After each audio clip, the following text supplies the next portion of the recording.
Assalamualaikum warahmatullahi wabarakatuh. Perkenalkan, nama saya Datul Nazhar dari kelas 11 IPS 6 ingin menyampaikan tentang KMB. KMB atau Konferensi Meja Bundar adalah pertemuan antara perwakilan Republik Indonesia, Belanda, dan BFO yang mewakili sejumlah negara ciptaan Belanda di Kepulauan Indonesia. Pertemuan ini dilangsungkan di Den Haag, Belanda mulai 23 Agustus hingga 2 November 1949. Ditujukan untuk menyelesaikan permasalahan antara Indonesia dan Belanda yang telah lama terjadi.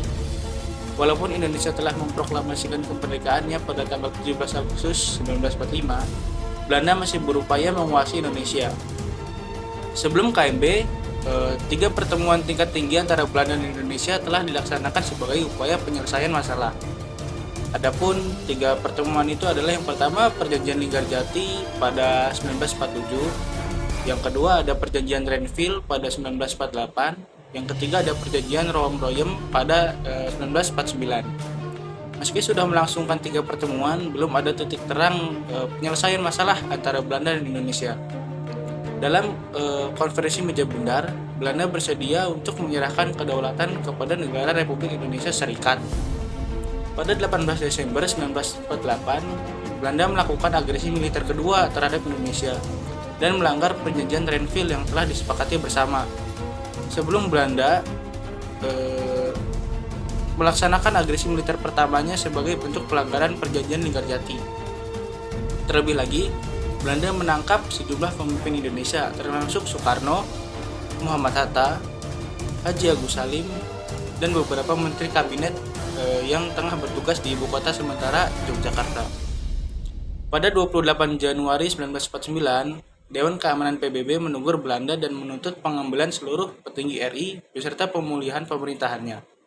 Kemudian, pada tanggal 4 April 1949, digelarlah perundingan Roem-Royem pada Belanda dan Indonesia.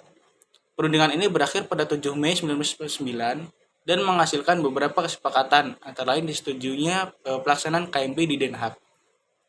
Kembalinya pemerintah Indonesia ke Yogyakarta pada 6 Juli 1949 dan gencatan senjata. Adapun hasil dari KMB yaitu yang pertama, Belanda mengakui Indonesia sebagai Republik Indonesia Serikat. Indonesia menjadi negara yang berdaulat dan merdeka.